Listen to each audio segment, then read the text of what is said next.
In the 8 years that Aurora had been following Blake, she had finally won him over. One day, she opened Blake's shopping records. Blake had bought every single one of her favorite items and sent them to another woman. Aurora promptly dumped him. Blake dumped him. I really don't like having the same things as others. Let's break up. Blake broke down and wept, trying to persuade her to stay. Aurora, don't leave me. I can even dig out my heart for you. What? You're going to break up with Blake? Sunny, Aurora's friend, asked in disbelief, seeking confirmation from Aurora. Aurora nodded. Yes. I've already made up my mind. Another friend, Grace, was puzzled. Huh? Why? Blake treats you so well. So many people envy you too. After you managed to win Blake over, you were so affectionate. It even sparked a trend of girls chasing boys at school. Sunny chimed in. That's right. There was even a saying going around, when you stop believing in love, look at Blake and Aurora, and you'll believe again. Yes, lean right up. Blake was the perfect boyfriend that Aurora had pursued on her own. Everyone knew that Aurora loved Blake. And it was also widely known that Blake loved Aurora. But only Aurora herself knew that the facade of their affection was like the colorful bubbles blown by children on the lawn. They were dazzling and beautiful under the sunlight, but they would burst with just a poke.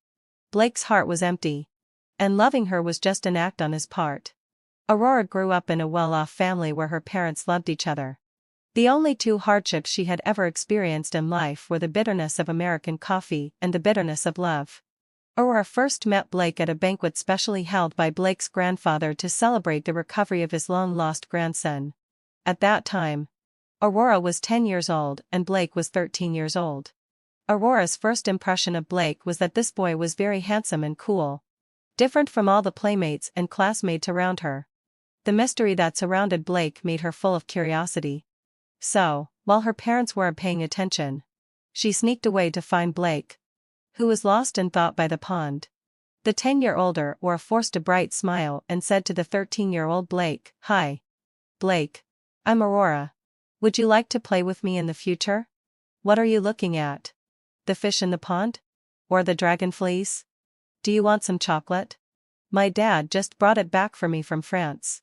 Hey. Blake let out a low sigh. Why aren't you saying anything? Are you mute? Facing Blake, who ignored her, Aurora felt a bit annoyed and turned around to leave, but she accidentally slipped and fell into the pond. Help! In Aurora's panicked flailing, Blake jumped in and pulled her out.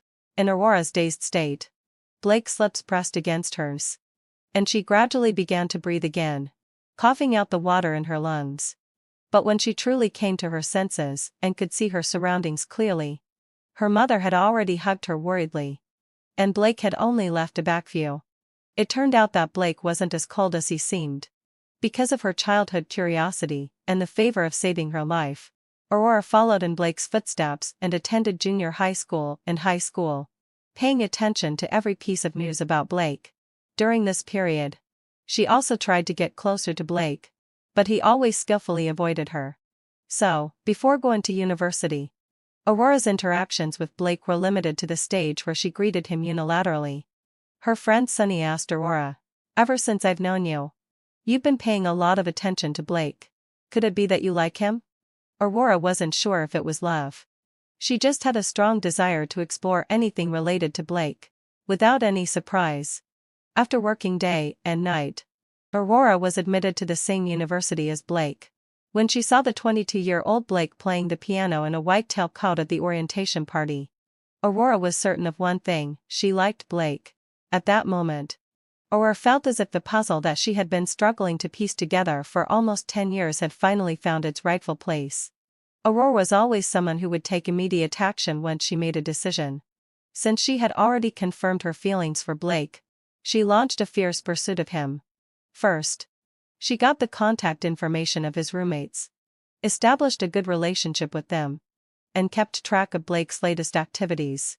Second, she familiarized herself with Blake's class schedule, trying to find ways to run into him or sit in on his classes. Blake didn't reject Aurora. Gradually, he began to tacitly accept Aurora's presence around him. Blake's acquiescence gave Aurora more confidence. She started to actively invite Blake to do many things together, such as studying in the library, participating in club activities, having meals together, watching movies. Blake had never refused Aurora. Instead, he took great care of her during their dates. Sometimes, Aurora felt that Blake was like a delicate porcelain and all. He was polite and gentlemanly when he was with her, without much emotional fluctuation. He was so obedient that she couldn't help but want to possess him. So, on a beautiful day, Aurora confessed her love to Blake over the campus radio. "Hello, everyone. I'm the host, Aurora. Today is a sunny and pleasant day. I think it's a good time to pour out my heart to a boy. Hello, Blake. I think I already liked you even before I understood what love was. But love is an abstract noun. If I had to describe it specifically, it's probably that whenever I'm sad, just silently saying your name in my heart makes me feel warm. And I feel at ease as long as you're by my side.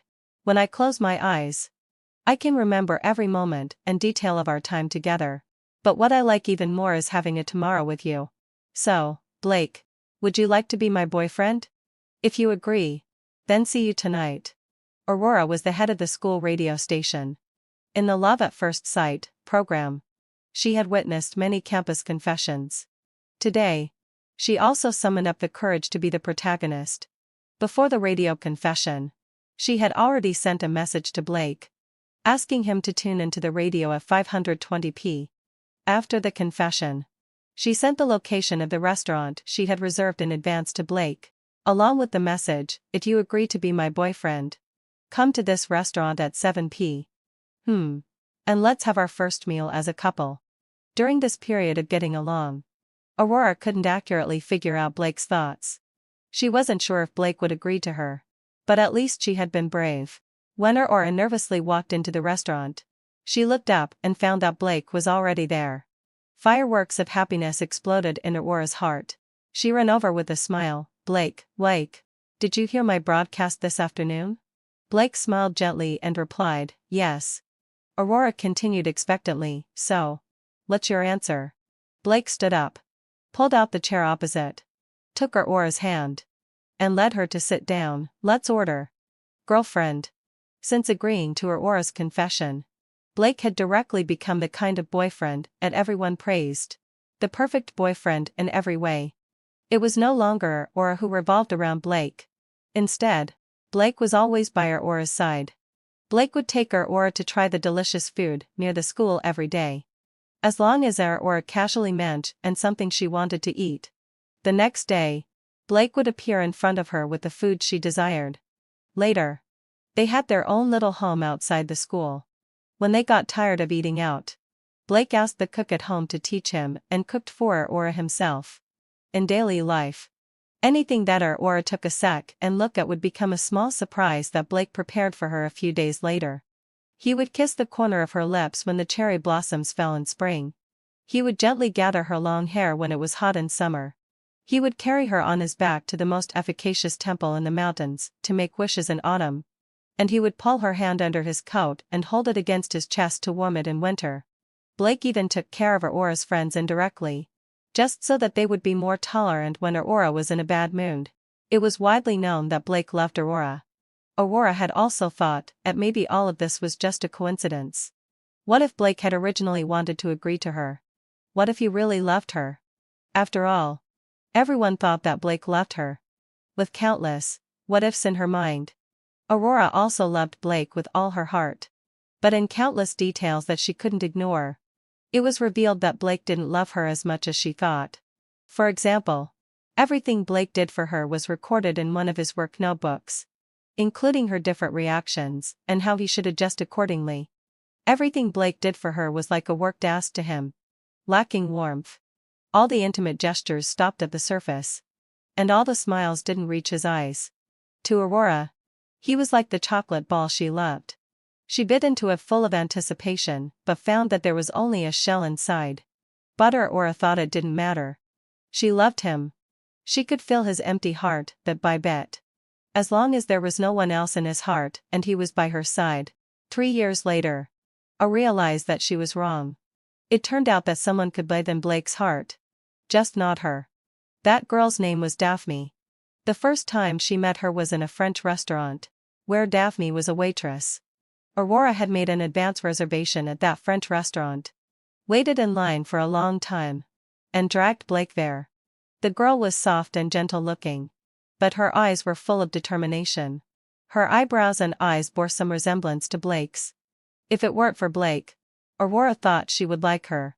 As the waitress for their table, Daphne accidentally spilled some sauce on Blake's trench coat while serving the food.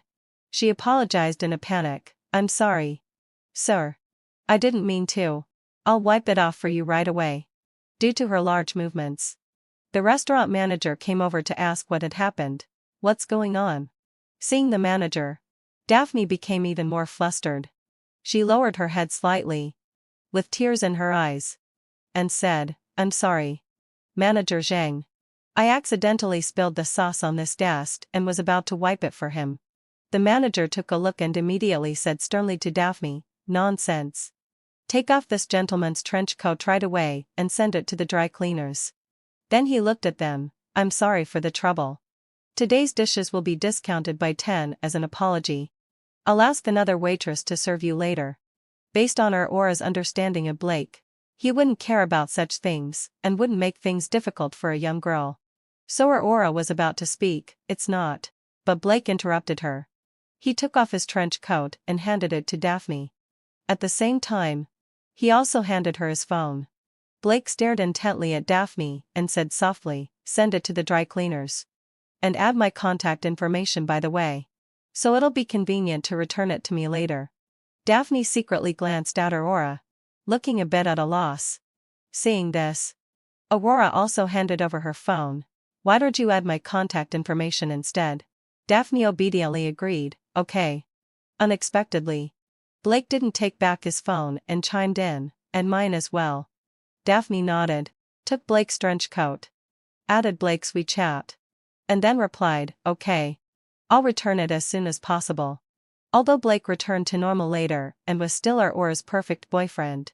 But this small incident made Aurora restless, because such behavior made her feel that this was not the Blake she knew. In the car on the way back, Aurora finally couldn't help asking Blake, "Why did you ask that girl to send it to the dry cleaner today, and even specifically leave a contact method?" Blake didn't react much and just replied inferiorly, "There was a bit too much sauce spilled, so I just asked her to send it to the dry cleaner by the way." Aurora didn't say anything more and just suppressed the uneasiness in her heart. A few days later, the trench coat that had been dry cleaned by Daphne somehow appeared at home, and was placed in the cabinet specially used for storing gifts by Blake. Seeing this, Aurora felt something was wrong and asked, "Blake, what was it up? When was this trench coat delivered?" Blake replied, "Oh. I casually asked Daphne when I got off work yesterday, and she said it had been dry cleaned. So I just drove by to pick it up on my way." Aurora nodded. "Then why is it placed here? Is it in the wrong place? Let me hang it up for you." Aurora's movement was stopped by Blake. "No need. Just leave it there." Aurora knew that the cabinet was filled with things that were important to Blake. Later, Blake would take her to the restaurant where Daphne worked every week. The first time Blake proposed, "Honey, didn't you praise the French snails in that restaurant as delicious last time? I've made a reservation in advance. Let's go and have a taste again this week." The second time Blake proposed, "Didn't you say last week that you still wanted to try their ratatouille? Let's go this week." "Okay." The third time Blake continued to propose, "I heard that they have launched new dishes. Do you want to go and try them?" The fourth time. The fifth time. For some reason, Blake fell in love with going to that restaurant. It was rare to see him like something so much. And Aurora was also willing to cooperate. But when she found that Blake's eyes always looked towards Daphne for the nth time in the restaurant, her heart began to feel sour. Every time Blake entered the restaurant, his eyes would always follow Daphne. His eyes would turn with anticipation that reached the bottom of his eyes, as if Blake had regained his vitality. In fact, they didn't have any interaction in front of her. But in Aurora's eyes, there had been several exchanges of glances. Aurora felt jealous and squeezed the knife and fork in her hand tightly, trying to control her emotions. but the handle of the knife cut into the flesh of her palm, causing her great pain. She began to try to divert Blake's attention by asking him to help with every little thing. Blake agreed to everything and did them well. But his eyes would not stay on her for more than 30 seconds. Aurora suppressed her emotions and tried to make her voice sound normal. "Blake, are you getting tired of me?" Blake smiled and glinted at Aurora, squeezed her palm, and said, "What are you thinking? How could I get tired of you? I'm willing to do everything for my princess." When they went to that restaurant for the 6th time, Daphne didn't show up. Blake was a bit restless, but Aurora secretly breathed a sigh of relief. However, when ordering, Blake casually inquired about Daphne's whereabouts. "Is the waiter named Daphne who used to work in your restaurant on vacation today?" The waiter who took the order replied with a smile, "She resigned yesterday." Aurora caught the flash of disappointment in Blake's eyes after he heard this news, and her heart seemed to be pricked by a fine needle. The man she loved seemed to have a place for another girl in his heart. Aurora let out a soft breath and thought silently, "Fortunately, she's gone. That girl might just be a passing fancy for Blake. Just a fleeting cloud on their relationship path. After all, Blake treated her as he always did. And there was no change." But less than a month later, Daphne broke into their lives again. That day, Aurora's cousin Ava had just returned to the country and invited her and Blake to have a small gathering at the bar she opened in the evening. Ava had been close to Aurora since they were young, so Aurora was full of anticipation for this gathering. But as soon as Aurora and Blake walked into the bar holding hands, she saw Daphne at a glance. She subconsciously wanted to pull Blake away, but he had already seen her. At this time, Daphne was wearing the bar's work uniform and should be promoting wine, and several drunk customers surrounded her and took the opportunity to grope her. Aurora noticed that Blake was very angry because the hand holding her suddenly tightened, squeezing her painfully. In the 3 years they had been together, Aurora had never seen Blake angry. This was the first time he had been angry since she knew him. And it wasn't because of her. Aurora observed him carefully. His chest was heating rapidly. He was breathing heavily, frowning, and ready to rush out at any moment. Seizing the opportunity, Aurora grabbed Blake with her other hand and shook it. "If you're worried, let's call the bar's bouncer for help. Today is the day to welcome my sister back. There's no need to cause trouble." Aurora didn't know if Blake had heard what she said, but just as she turned her head to call the bar's bouncer, Blake had already waved her away. She fell to the ground, and he clenched his fists and rushed towards those customers. He got into a fight with those drunkards and shouted while fighting, "What the hell are you? How dare you touch her? Which hand touched her uncleanly? I'll make that hand useless." Daphne was so scared that she covered her ears and hid aside, shivering. At this moment, Blake was completely different from the Blaker Aurora knew. Seeing this scene, she smiled bitterly and helplessly. She seemed to have become the bad woman who was stopping Blake from rescuing the beauty like a hero. When Blake fought with the drunkards, the broken glass shards from the smashed bottles flew towards Aurora, scratching her calf and also stabbing her heart. Aurora's first reaction was to cover it up. This wasn't the future she had imagined with Blake, and she wanted to try her best to erase it. The commotion of the fight was too big. Cousin Ava heard the noise and came over, helped Aurora up, and with the bouncers, quelled the incident. Looking at this scene, Ava leaned over and whispered in Aurora's ear, "Who is that girl? Why is Blake so nervous? Do you know her?"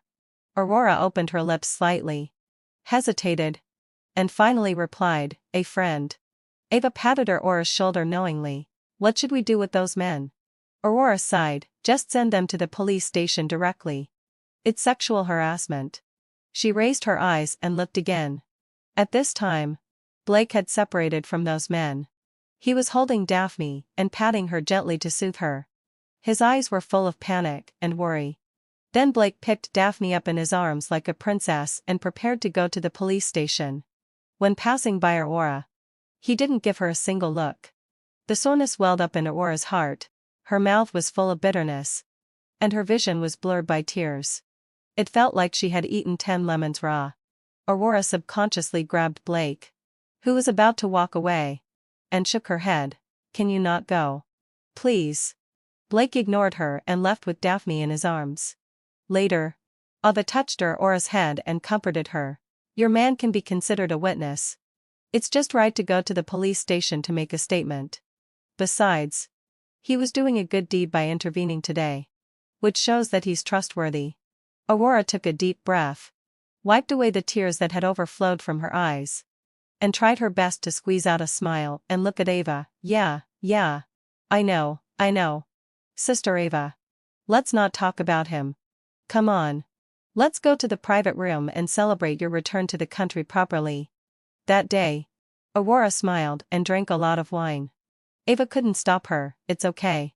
Sister Ava is back in the country today. And I'm happy. I'm going to get drunk and not go home. Come on. Let's toast. A tear from the corner of her eye quietly fell to her mouth and was swallowed along with the wine. It was bitter. In the end, Aurora couldn't remember how many glasses of wine she had drunk. Whether she was really drunk or just wanted to get drunk. Aurora only knew that the giddiness brought by the alcohol numbing her nerves could stop her from thinking too much. In the end, everyone else left. Sister Ava pulled Aurora. You're so drunk. Why don't you come to my place tonight? Aurora quickly waved her hand when she heard this and said vaguely, No. If I go home too late, Blake will be worried. Call Blake. Ask him to come and pick me up. No matter how late I played outside before, he would always rush over to pick me up immediately. Sister Ava had no choice but to follow her and replied, Okay. I'll call Blake right away and ask him to come and pick you up. After saying that, she took out her phone and dialed Blake's number. She dialed several times and it was always busy. Finally, heading fulfilledly, she got through. Aurora snatched Sister Ava's phone. Blake's voice came from the receiver. Sister Ava. What's wrong? Aurora took a deep breath, feeling a bit nasal. Just as she was about to speak, Daphne's voice came from the other side of the receiver. Blake, wake. Are you leaving? Can you not go? I'm still a bit scared. Then came Blake's reply, Then I won't leave tonight. Then he said to the phone, Sister Ava. I can't get away from here. Please ask the driver to send her or home tonight. Aurora didn't want to hear another word and hung up the phone. The drunkenness just now had completely disappeared, and her mind was unusually clear. She returned the phone to Sister Ava. Sister Ava. Please ask the driver to send me back. Seeing this, Ava didn't say much and patted Aurora's back. Okay. Go back and have a good rest. You've been tired today.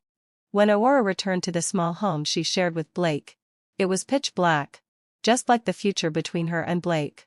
She threw her bag away, kicked off her high heels, and walked barefoot to the bed and lay down. She didn't sleep all night.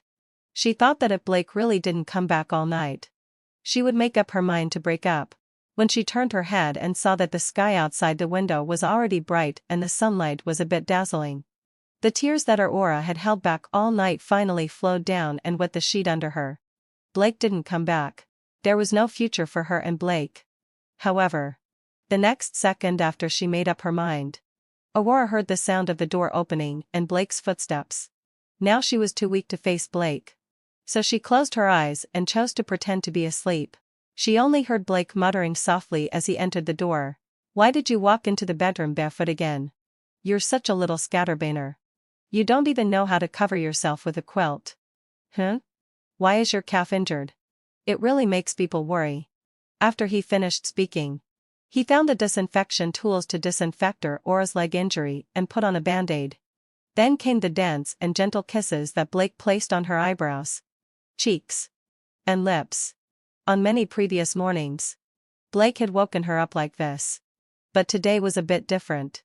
He had the smell of another woman on him. A wave of nausea welled up in Aurora's heart. She clenched the sheet, turned over with her eyes closed, and avoided him. Blake didn't care and just said softly, Sister Ava is back. Are you so happy that you got so drunk? Then you can stay in bed a little longer. I'll go and make some hangover soup for our baby. Listening to Blake's footsteps walking away, Aurora opened her eyes. She still couldn't bear to part with him. After all, the name Blake had been her obsession since she was a child. She wasn't willing to give up. Aurora's head ached so much that she didn't want to think deeply anymore. She got out of bed and went to wash up.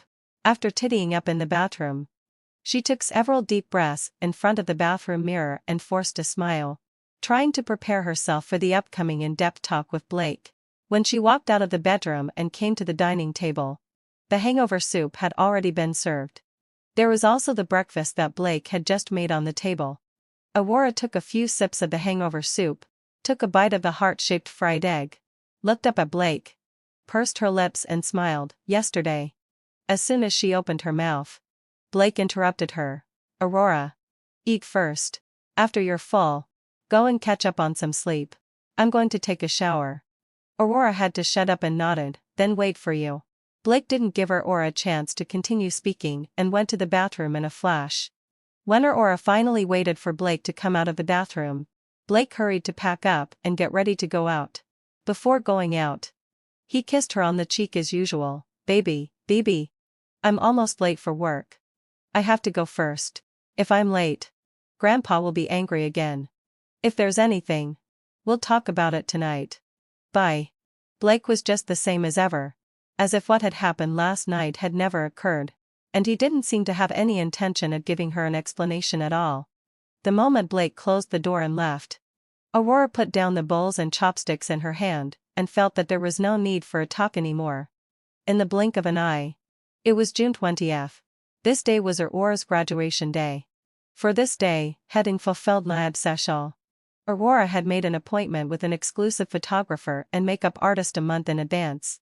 She had considered the makeup and styling for the graduation day and selected suitable clothes and jewelry. Blake had also enjoyed being involved in this, accompanying her to choose. A month ago, he had held her in his arms and said softly, I think these outfits are all very suitable for my Aurora. How about we secretly extend the graduation day a bit? Try them all on. And I can accompany you more? Aurora nestled closer into his arms. Well, it's not impossible. But I'm afraid I'll tire myself out. Blake laughed heartily. That's right. We really can't tire out our Aurora. Aurora put down the tablet in her hand, turned over to face him. Mr. Blake, whatever say. Do I have the honor to invite you to be my dance partner for the graduation ball? Blake took Aurora's hand and kissed it gently, replying, I'd be delighted. Aurora then quickly pecked him on the cheek. This is the invitation. Then she turned over and was about to run away, but was caught by the wrist by Blake and fell into a lingering deep kiss. But so many things had happened recently that Aurora was restless, and she was afraid that Blake would be absent. So the night before, she started trying on her bachelor's gown at home and casually asked Blake, do you know what day it is tomorrow? Blake showed an embarrassed look, which made Aurora's heart turn cold. Blake leaned over and poked Aurora's cheek with his hand.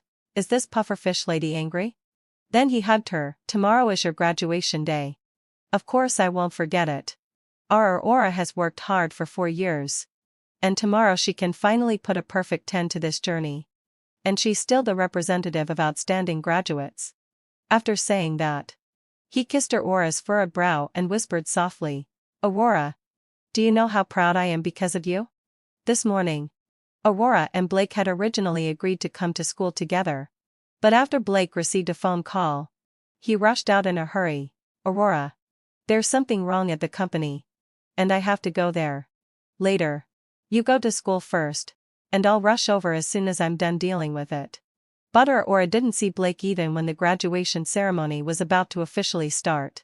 At this time, the teacher was already calling her to wait on the side as the representative of outstanding graduates to give a speech on stage. Aurora anxiously called Blake, but the line was always busy. Blake had been an important part of her 4 years in college. So at this last moment, she also wanted him to witness it. But God always loves to play tricks on people. Sometimes, the more you want everything to be perfect, the more unexpected accidents there will be. The first words Blake said when he answered the phone were an apology. I'm sorry, Aurora. There was a traffic jam on the way here, and I may not be able to attend your graduation ceremony on time. I'm sorry. I didn't think it through and didn't make a backup plan in advance. After the graduation ceremony, can we take some photos together separately? I'll accompany you to have a perfect graduation ball tonight. Blake had already arranged everything. and she had no room to say no. She could only reply, okay. She hung up the phone and then followed the teacher's arrangement to wait on the side and get ready. Aurora was already too tired to express her disappointment in this relationship. Aurora thought that in her graduation ceremony, she was the protagonist, and Blake was actually insignificant. Her speech at the graduation ceremony was a great success. Her parents sat below happily, clapping for her, and their eyes were full of pride and excitement.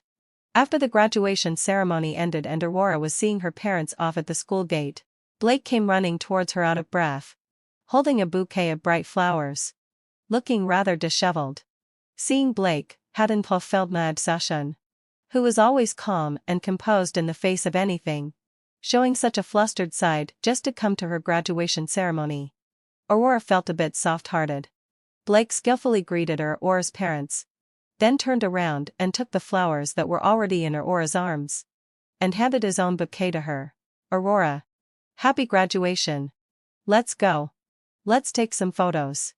Aurora had lost interest in taking photos. She casually took a few group photos with Blake and wanted to end it.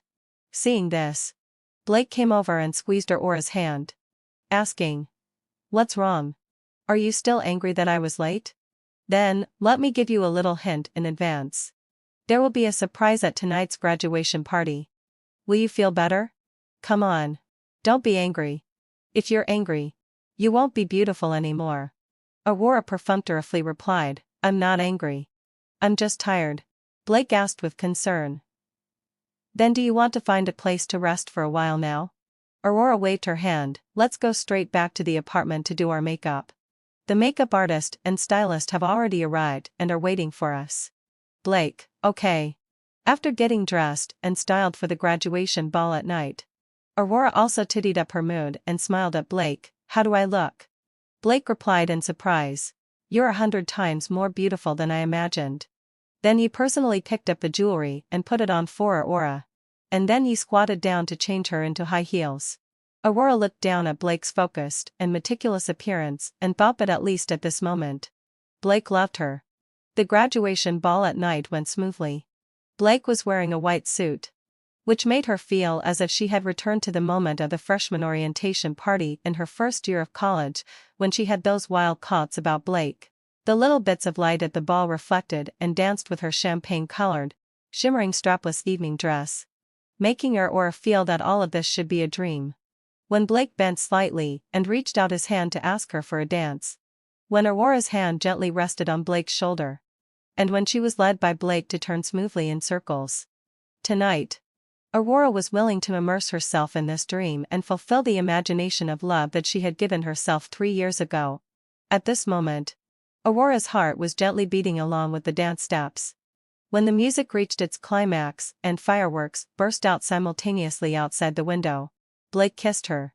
While she was still in a daze because of the kiss, Blake whispered to her, "My Aurora. Happy graduation." Then he led her to the balcony.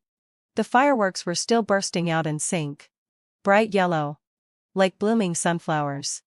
Aurora received a box the size of a shoebox from Blake. She looked up, her eyes shining brightly, and looked at Blake expectantly. "A graduation gift?" Blake nodded, "Yes. Do you want to guess what it is?" Aurora gently swayed and listened attentively. From the sound, it doesn't seem to be something small. Could it be the pair of high heels I showed you some time ago? Or the bag that I reposted on my social media platform? Blake shook his head. Aurora was a bit discouraged and murmured, "It's neither of them." Blake gently stroked Aurora's head with affection and replied, "You'd better open it and see for yourself." Aurora nodded and then opened the gift. "It's a microphone." Blake chimed in, "Yes, I think so filled my obsession. This is a microphone that I specially had someone customize for you. I know you love your major and dream of becoming an excellent host in the future. Today you've graduated, left behind your student identity, and are about to step into the workplace. So I hope that on the way to becoming an excellent host, the first microphone you use is the one I gave you. Aurora. Happy graduation. I hope you will always be favored by love and flowers. Chase your dreams passionately and bravely. And I will always support you." Aurora's heart trembled slightly for Blake at this moment. She looked at every expression on his face with affection in her eyes, wanting to keep the evidence that he loved her. If possible, she wanted to stay in this moment forever. Or reached out and touched the microphone. And tears fell one by one. Blake wiped them away lovingly and asked softly, "What's wrong? Are you still angry with me?" Aurora shook her head, looked at Blake, and said softly, Blake, thank you. I accept your blessing. But good dreams fade quickly." Just when Blake went to take a shower at night, Aurora received a call from Daphne for Blake.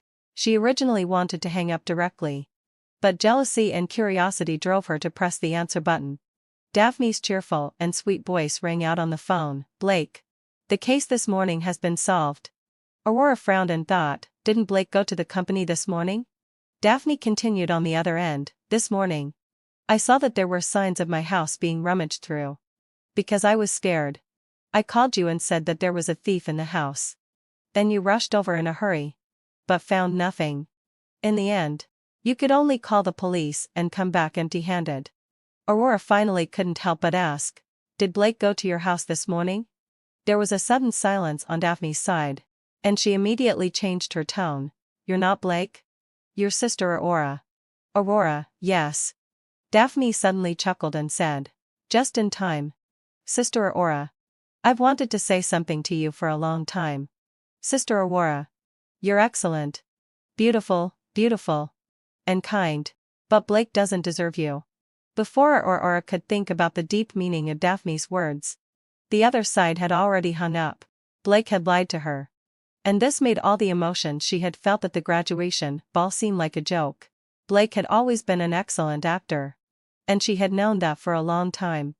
At this moment, Blake heard the commotion in the bathroom and asked, "What's wrong?" Aurora deleted the recent call record and replied, "It's nothing. My mom just called to ask if it's over." Blake, oh. A nameless anger and unwillingness ignited in her heart. Then Aurora clicked on the chat record between Blake and Daphne. It turned out that since the day Blake added Daphne's contact information, they had been keeping in touch. At first, it was a polite greeting to each other. Gradually, it turned into frequent expressions of concern. And then to the intimate sharing of daily life. In the 3 years they had been together, Blake had never taken the initiative to share anything with her. It was always her who was talking. Aurora suddenly felt that Blake was a bit unfamiliar. She couldn't judge whether the Blake who prepared a surprise for her today was the real him, or the one who frequently showed concern for Daphne was the real him. Finally, heading to facade, Aurora scrolled to today's chat record. Daphne's presence could be seen in all the moments of their interaction today. In the morning when Blake kissed Aurora's cheek. "Daphne, Blake, I think there's a thief in my house. I'm a bit scared. Can you come and take a look for me?" "Blake, what's the situation?" "Don't worry. I'll come right away." When the graduation ceremony speech was about to start, Aurora anxiously made the first call to Blake. "Daphne, Blake. Don't be in such a hurry. Pay attention to safety on the way." Blake, "Yes, ma'am. You be careful. If there's anything else, send me a message immediately. I'll come over." Daphne, "Okay. I'll take good care of myself. Don't worry." When Blake and Aurora were taking graduation commemorative photos together. "Daphne, Blake, have you arrived safely? What's the graduation ceremony like? I've never seen one before." Blake, photo Blake, "It's very meaningful and has a great atmosphere. You'll also have your own graduation ceremony in the future." Just before Blake bent down to ask Aurora for a dance. Daphne, "A graduation prom? I've only seen such a scene on TV. The word prom seems completely out of place with my status. I really envy Sister Aurora." Blake, "It's just a ceremony. If you want to attend one in the future, I'll take you to see it if I get the chance." When Aurora was fascinated by the fireworks in the night sky, moved to a standstill, and praying that time would stop at this moment. "Daphne, there are actually yellow fireworks that look like sunflowers? You must have done a lot of research. All the fireworks I've seen in the past few years were just watching others." Daphne, "When will I be able to have a fireworks show that's especially for me?"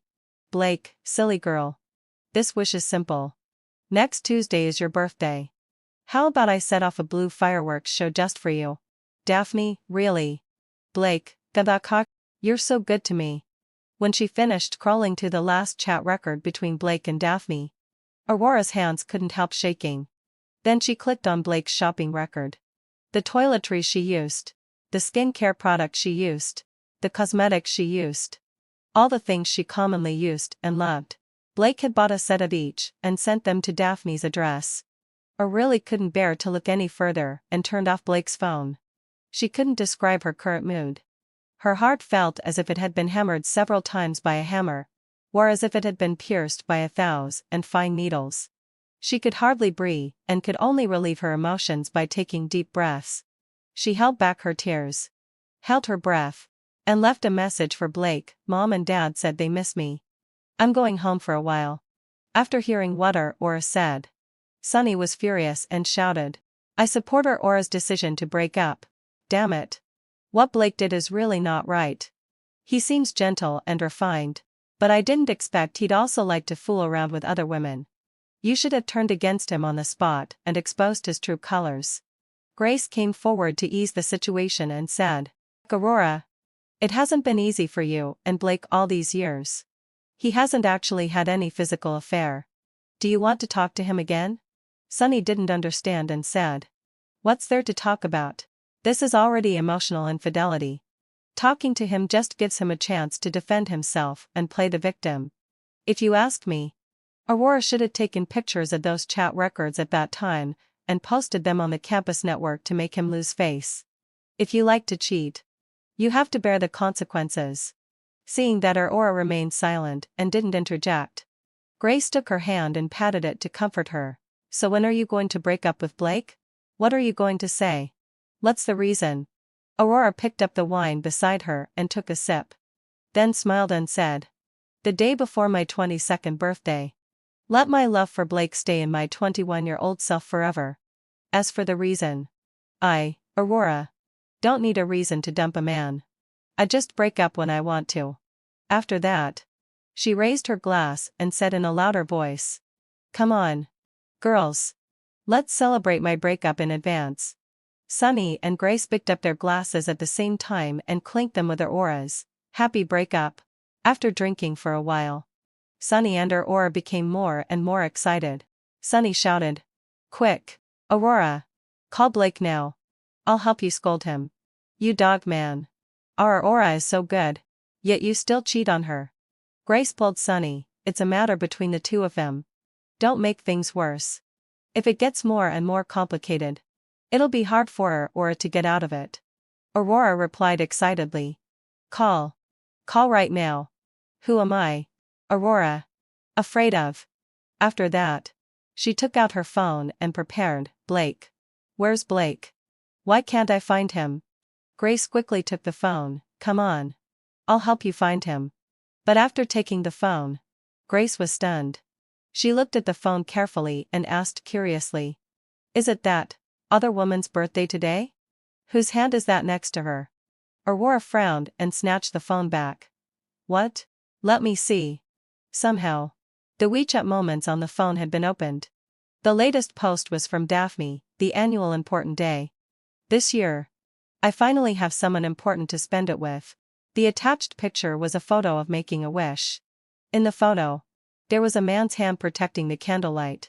Aurora could tell at a glance that it was Blake's hand. And the necklace around Daphne's neck was the same one that Aurora had shared with Blake last month, hinting that it was her birthday gift this year.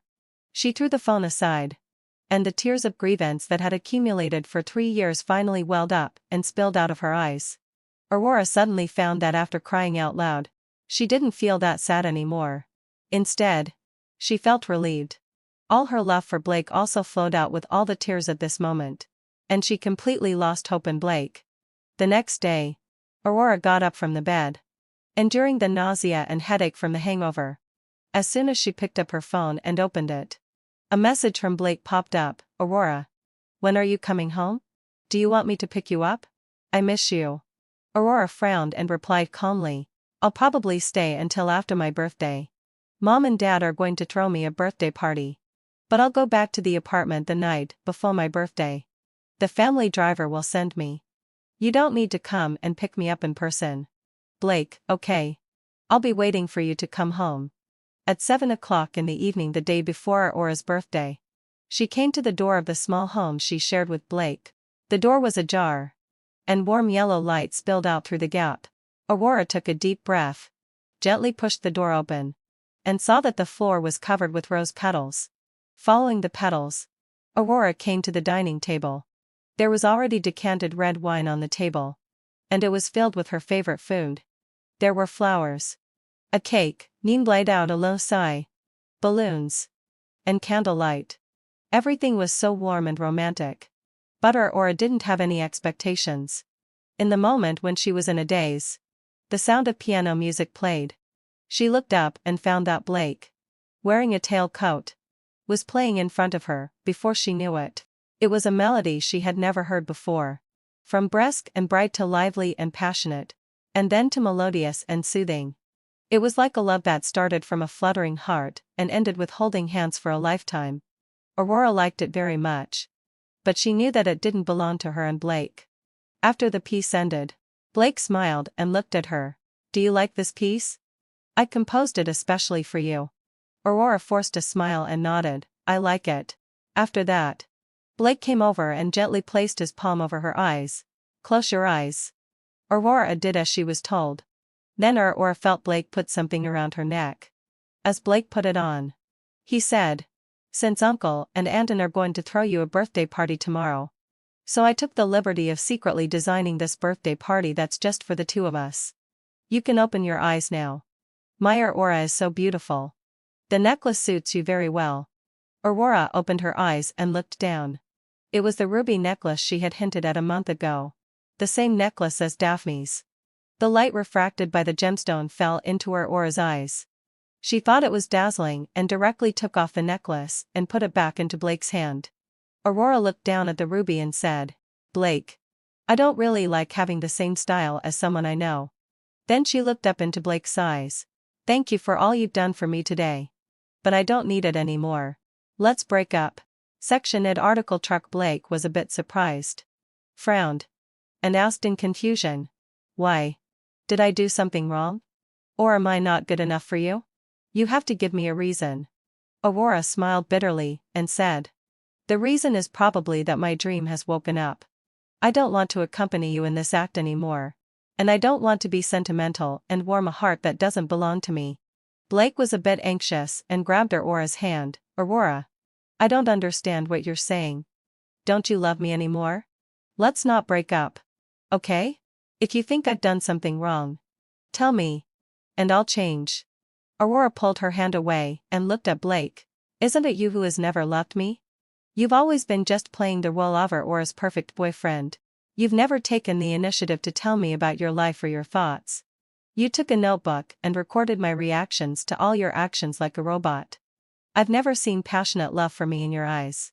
Everything you've done for me is just mediocre. Blake shook his head, wanting to refute, but couldn't say a word. Aurora looked at Blake's reaction and continued, if I'm not wrong, you like Daphne, right? Since you like her, I'll let go. You two can be together openly. Blake was a bit anxious and hugged Aurora to explain. So is it because of Daphne? I can explain. I just treat her like a sister and have never had any other thoughts. Aurora, let's not break up, okay? Don't leave me. Please. Aurora broke free from Blake's embrace and turned to look at everything Blake had prepared. She took a deep breath, closed her eyes tightly, and tried to clear away the last bit of reluctance and nostalgia in her heart. When she opened her eyes again, there was only indifference and calmness in her eyes. She said inferiorly, these things don't matter anymore. After all, our relationship started just because you listened to your mother. Blake, I don't live as contradictorily as you do. I, Aurora, love bravely when I love, and lead decisively when I don't. Now, I don't love you anymore. So I'm here to inform you that we're breaking up. This isn't asking for your opinion, so I don't need your agreement.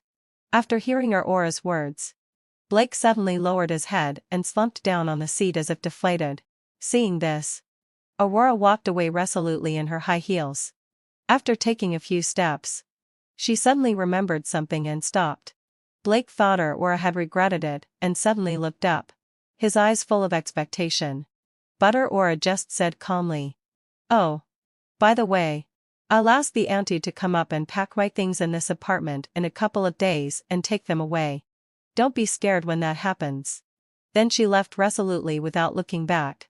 Blake felt an inexplicable discomfort that seemed to wander through his whole body like a puff of air. He didn't understand why his relationship with Aurora had ended up like this.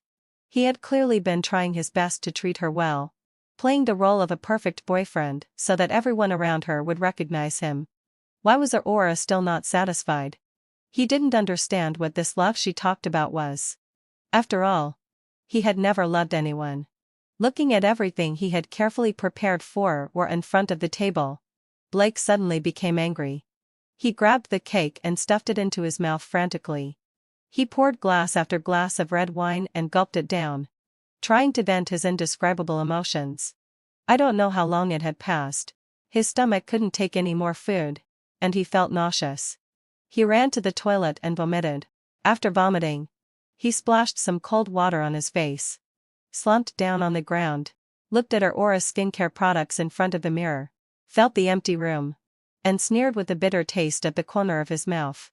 As he laughed, he started to cry. His Aurora had left him. Blake didn't sleep all night. Perhaps she had finally let go of the stone in her heart. Aurora had a sound sleep all night. When she woke up, the butler had already arranged everything for the birthday party. Aurora's mother got up early and personally cooked a bowl of longevity noodles and brought it to her. Aurora happily hugged her mother. "It's so nice to have you, Mom." Aurora's mother patted her back. "Good girl. Hurry up and wash up and eat the noodles. If you leave them too long, they'll get lumpy and won't taste good. Today's birthday party is just a small gathering of our family. We didn't invite any outsiders. Just have a good time. Oh, by the way, did you tell Blake to come to our house for your birthday today?" Aurora, who had been snuggling against her mother's neck and acting coquetteously, finally looked up when she heard Blake's name. She hesitated for a moment and said, "Mom, we broke up. I dumped Blake." Aurora's mother was surprised and said, "When did this happen?" Aurora replied, "Just last night." Aurora's mother. "Oh." Aurora was puzzled and said, "Mom, why don't you ask more?" "Ask why?" Aurora's mother stroked Aurora's head, her eyes full of tenderness. "You're my child, and I understand you. Mom supports all your decisions. If you want to talk, you'll tell me without me asking." "Mom." Aurora was touched and hugged her mother again. In the end, she was mercilessly chased by her mother to wash up. At today's birthday party for Aurora, all the people who came were her best friends and closest relatives. Everyone happily and sincerely sent their blessings to Aurora. Aurora suddenly realized that without Blake in her life, she could still live a happy life. In the evening, Aurora lay on the bed with her legs crossed, selecting the photos to post on her WeChat moments, feeling extremely relaxed. After choosing the photos, she added the caption, "Aurora at the age of 22 has escaped from the sea of love and regained a wonderful single life. I wish myself to always be brilliant and live up to my youth." She clicked send. After Aurora posted on her WeChat moments, the news of her breakup with Blake spread quickly. Friends who were on relatively good terms all came to hint around about the reason for their breakup. Aurora always replied, "Our feelings just faded, and we broke up peacefully." And Blake just remained silent. The school forum exploded.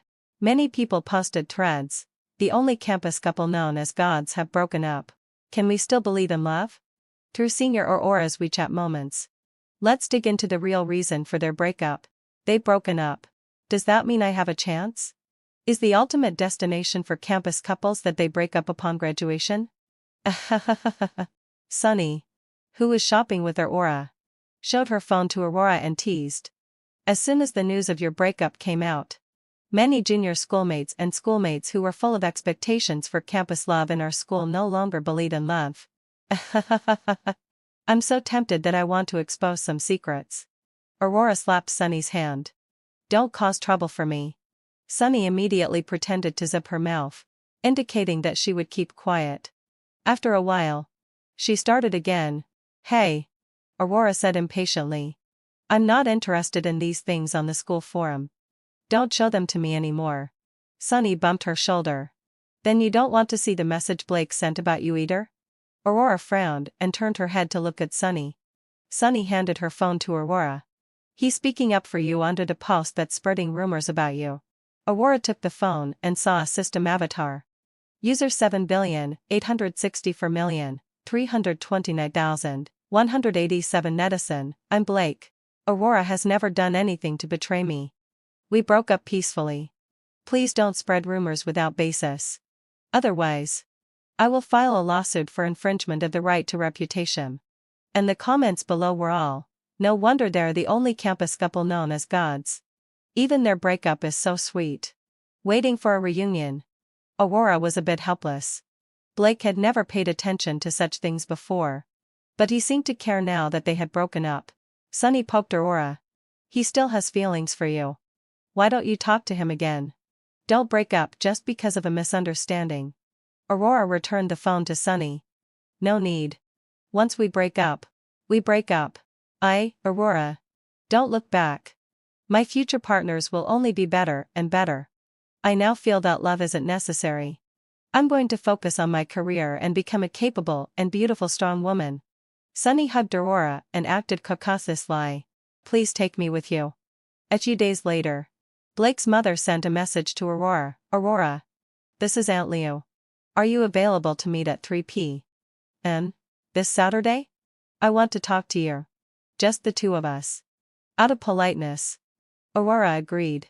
They made an appointment at a coffee shop. When Aurora arrived, Blake's mother was already there. As soon as she saw Aurora, she affectionately took her hand. You're finally here. I've already ordered the coffee for you. It should be your favorite flavor. Have a seat. Aurora sat down and looked at the coffee in front of her. Seeing Aurora's confusion, Blake's mother quickly explained. I heard from Blake. He has all your preferences in mind. He cares about you so much. What a pity. My son did something wrong and made you angry. I'm here today to apologize on his behalf. After saying that, she opened the red velvet box beside her and handed it to Aurora. Although you've broken up, I still consider you my daughter-in-law. This is just a small token of my affection. Please accept it. Aurora looked at the valuable jade bracelet in the box and reached out to push it back. Blake and I have already broken up. I really can't accept this gift. Blake's mother suddenly showed an embarrassed look and seemed a bit sad. I know. But you can still get back together after breaking up, right? I firmly believe that you will be my daughter-in-law. I apologize to you on behalf of Blake for the stupid thing he did. I've already sorted out the matter with that girl Daphne. They are just siblings. And there's nothing more to it. Please give Blake another chance. Can you to make up? Aurora frowned and was just about to refute when Blake's mother didn't give her a chance to interrupt and continued. Blake has been losing his appetite and thinking about you every day since you broke up. He's lost a lot of weight. He doesn't say it, but I know it's because of you. As a mother, I feel so heartbroken seeing him like this. So I had to come and beg you behind his back. Aurora, please get back together with Blake. Just have some compassion for a mother's heart. The more Blake's mother spoke, the sadder she became. With tears in her eyes, she held Aurora's hand and looked at her. Her eyes full of pleading. But Aurora felt extremely uncomfortable. She pulled her hand back and replied. Auntie, I'm sorry. I can't agree to this. I'm someone else's daughter. Not your son. I don't have to listen to you in everything. Blake and I are completely over. And there's no possibility of getting back together. No. What happens to Blake and what happens to you have nothing to do with me. We're just strangers. Thank you for the coffee. I appreciate your kindness. But I'll pay for it. Waiter. The bill. After saying that, Aurora didn't give Blake's mother any chance to interrupt. After paying the bill, she left. In the evening, Sunny organized a blind date gathering and said she wanted to help Aurora start a new life. Aurora still remembered the tone in Sunny's phone call, earnestly persuading her. Aurora, since you fell for Blake 3 years ago, you've cut off all the opposite sex around you. Now you should finally give yourself a chance. right? Aurora said helplessly. I just want to focus on my career now. I'm going to work at the TV station next week. I need to prepare for it. Sunny continued to persuade. A real strong woman should have both a successful career and a fulfilling love life. It's just a meal and won't take much time. Are you going or not? Aurora said indifferently. No. Sunny said. Fine. You've had a passionate 3-year relationship, but I've been single for 3 years. I just want you to accompany me. What if I also meet love around the corner? Please go. Please go, Aurora said helplessly. Okay. Just this once. Don't do it again.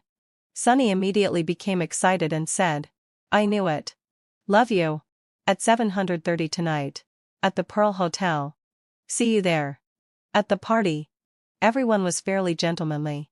Aurora wasn't in the mood, and she used the excuse of not feeling well to skip many activities. Sunny whispered in her ear.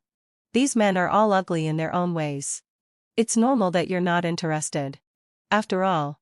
Regardless of other things. Blake's appearance is really good. I don't know who had sharp ears and heard Blake's name. And started to join the conversation. Blake? I know him. I heard that he recently had a big fight with his mother and Grandpa Blake at home. He made Grandpa Blake so angry that he had a heart attack. Gossip is a magic medicine to draw people closer. Sunny became interested and asked in return. Why did they fight? Tell us about it. The man who joined the conversation shook his wine glass and continued. It seems to be because of a woman. His ex-girlfriend? He said he hates the control his family has over him and wants to lead the family and start his own business. I don't know the other specific details. Anyway, hadn't so wide say. It's a big deal. I heard that Blake was originally being groomed by Grandpa Blake as the only successor. But in the end, he did this for a woman. I really didn't want to hear any news related to Blake now. So she whispered to Sunny and told her that she was going back first. After coming out, Aurora felt that she could finally breathe a sigh of relief. She sat in the lobby and was about to call the family driver to pick her up. When she looked up, she saw Blake, who was dead drunk and staggering in his steps. Aurora turned around and lifted her foot, ready to walk out and get away. She hadn't taken a few steps when someone grabbed her wrist. And then came Blake's voice. Aurora. Why are you running away? Can't we even be friends after breaking up? Aurora tried to shake off his hand to break free. I'm just going home. Don't hold me up. Blake didn't reply. His big hand firmly held Aurora and led her to the deserted stairwell. The next second, he enclosed her in his arms and buried his head in the crook of her neck and shoulder. Aurora. I miss you so much. Don't push me away. Okay? Don't break up. Okay? I'll listen to you in the future. Tell me what you want me to do and what you don't like. And I'll do everything as you say. Just don't leave me. Aurora tried to push Blake away. But he didn't budge at all. She could only say helplessly, Blake, you're drunk. Blake replied, yes. I'm drunk. Only when I'm drunk do I have the courage to do this. Don't reason with a drunk. Just let me hug you. Aurora.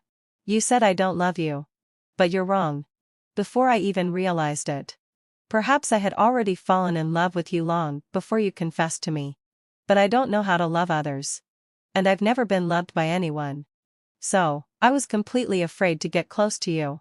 But my mom gave me this opportunity. On the surface, I was following her arrangement. But in fact, I was following my own heart. But I was also afraid that I would really fall in love with you because you were the person my mom asked me to get close to. I hated her arrangement for me and subconsciously wanted to rebel. Aurora tried again to push Blake away. Blake, do you think I'll believe your nonsense at this moment? Let me go now. As soon as the words fell, Blake forcefully kissed her. The kiss was very gentle. As if he just simply wanted to stop her from talking. After the kiss, he looked into Aurora's eyes and said, I've let you have your way so many times before. Can you let me have my way this time? Aurora. I love you. It's the purest thought, putting aside all worldly concerns. I really have nothing with Daphne. I just treat her like a sister. Look into my eyes now. Can you see my love for you? Or listen to my heart. It's beating violently for you at this moment. If you still don't believe me, I can dig it out and give it to you. As long as you don't leave me. Aurora reached out and touched Blake's eyes. There were indeed only her in his eyes now. But Blake, I don't need it anymore. Your belated love is like a cotton-padded jacket in summer and a palm leaf fan in winter. It's useless to me. What we've missed between us is missed. I don't love anymore. Before Aurora could finish her words, Blake lowered his head and kissed her again. This kiss was much more forceful than the previous one. It carried Blake's unwillingness and anger. And he didn't want it to end. Aurora gritted her teeth. Didn't want to cooperate. Shook her head desperately to avoid it. And kept hitting Blake with both hands. Trying to push him away. But Blake didn't give in. He even bit through Aurora's lips, forcing her to open her mouth. His tongue slipped in and intertwined with hers. And his hand somehow reached for the hem of Aurora's clothes. This Blake made Aurora feel strange and scared. Tears streamed down from the corners of her eyes. Aurora bit down hard on Blake's tongue root. And he finally stopped kissing her. Aurora looked into Blake's eyes and said despairingly, Blake, do you know what you're doing now? Don't make me hate you. Perhaps it was the tears in the corners of Aurora's eyes. Or maybe it was the look of disgust in her eyes that woke Blake up. He let go of Aurora and said in a low voice, I'm sorry. Then he slid down and sat on the ground. No longer daring to look at her. Aurora tidied up her clothes. Didn't look at Blake again. And left. Blake looked up at Aurora's departing back. Tears fell from his eyes the next sec and he blinked. He had messed everything up again. Since then, Aurora had never seen Blake again. A week later, Sunny chatted with her like gossip and said that Blake had broken up with his family and left the Blake family. No one knew where he had gone. At this time, Aurora heard the news about Blake without any emotional fluctuations. It was as if he was just a distant relative whom she had met a few times and whose name she knew. She just gave a light sigh. Oh. Is that so? Blake was like her favorite toy in childhood for her now. Forever staying in the memories of her childhood. After the breakup, Aurora put all her energy into her career. In just 3 years, she became a well-known entertainment host who could take charge of things in the industry. Today, the leader of the station suddenly issued a notice that the guest of her interview program Starry Sky Meeting Room next week was a mysterious music producer named Lyra. This music producer was known as a musical genius. In just 3 years since entering the industry, he had created countless pure music works that were loved and amazed by the public and the music industry and had won numerous awards. Many people said that the pure music he created had a kind of magic that could hit people's hearts, touch their souls, and have a healing effect. In August of this year, he won the Global Most Influential Music Award of the Golden Mela with his new music work Heartstrings Echo. But he had never appeared at any awards ceremony or accepted any interview. No one knew which country he was from, what he looked like, or whether he was male or female. So for Aurora, getting the opportunity to interview Lyra for the first time could significantly enhance her status in the industry. For this reason, Aurora set aside time every day to do research on this interviewee to ensure the smooth progress of the program interview next week. But there was no useful personal information about Lyra on the internet. So she had to start with his works. Aurora listened into all of Lyra's music works. She had an inexplicable sense of familiarity. It wasn't until she heard the song Heartstrings Echo that she understood where that sense of familiarity came from. This was the piece of music that Blake had played for her on the day they broke up 3 years ago. Could Lyra be Blake? Soon it was the day of recording the program, but she didn't see Lyra show up before going on stage. It wasn't until the official recording of the program that Lyra walked toward her wearing a mask. Both his figure and his walking posture were just like Blake's. It wasn't until he greeted the audience in front of the screen, "Hello, everyone. I'm Lyra." As soon as his voice came out, Aurora was sure that Lyra was Blake. Aurora had thought that she had already forgotten him completely, but when he really stood in front of her, the days when they met, fell in love, and separated seemed like they were just yesterday. The smile on her lips wavered a bit. In just 1 second, Aurora adjusted herself and entered a perfect working state. "I'm very glad that Lyra can come to our Starry Sky meeting room. Lyra, your new song has just won an award. So I have a few questions about your new song and would like to ask you on behalf of your fans. Is it convenient? Lyra, of course. It's my pleasure. Aurora, they want to ask what the source of inspiration of Heartstrings Echo is, and whether there are any interesting stories behind it that you can share with us. Lyra, this song was actually completed 3 years ago. It was written for the girl I love the most in my life. But at that time, because I didn't know how to cherish her, I lost her. Now, by releasing this song, I want to express my feelings again and court her again with a new me. After Lyra finished speaking, he turned his masked face to look at Aurora, making her sweat a bit. She clenched the microphone in her hand and quickly changed the subject. After the program recording ended, Aurora didn't look at Lyra again and immediately packed up and prepared to leave. But Lyra immediately took off his mask and reached out to grab her. Aurora, we haven't seen each other for 3 years. Don't you want to catch up? Aurora looked at the hand that was being held, frowned, and looked at Blake. There doesn't seem to be a need for us to catch up with each other. Blake smiled, yes. But as your program guest, I want to thank you. I'd like to invite you to dinner tonight. I wonder if you could do me the honor? Aurora broke free from Blake's holding hand and forced a smile. The program has been recorded. Our cooperation has ended. There's no need for you to spend any more money. Because the station leader attached great importance to this interview and specially came to check. When he saw that Aurora and Lyra were chatting about something, he immediately stepped forward. What's going on? Do you know each other? Aurora, no. I don't. Blake, yes. We do. Seeing that the atmosphere between the two of them wasn't right, the station leader immediately smoothed things over. Aurora, since you know such an important person, why didn't you invite him to our program earlier? But it's not too late today either. Aurora explained helplessly. He was the older brother of our neighbor when I was a child. We haven't been in touch for a long time. Blake didn't expose her or his little lie. Instead, he turned to the station leader, shook his hand, and greeted him. Hello. Aurora has been taken care of by you all these years. I'm Lyra. And my Chinese name is Blake. The station leader smiled and shook his hand in return. It's all because Aurora is capable herself. Well, this is just right. Today's recording was a great success. I'll treat the team to dinner. I'll call and book a restaurant now. After the station leader finished making the call and turned around, he said to everyone, the restaurant is booked. It's at Feng Jingxuan. Let's set off now. Then he looked at Blake. Blake, did you drive here? Why don't you take my car and go together? Blake smiled gently at the leader and pointed at Aurora. No need. I'll take Aurora's car. Aurora was speechless. She didn't want to embarrass the leader, so she had to smile and nod. Okay. I'll send him later. After the leader left, Aurora immediately changed her expression and thought speechless lie in her heart. Blake, after 3 years. How has he become so thick-skinned? She threw a word follow me at Blake and then walked forward. When they arrived at the garage, Blake tried to open the door of the passenger seat, but Aurora locked it. Aurora looked at Blake and pretended to be sorry. Sorry, hadn't Feldland sorry. I'm not used to having someone in the passenger seat when I'm driving. Please sit in the back.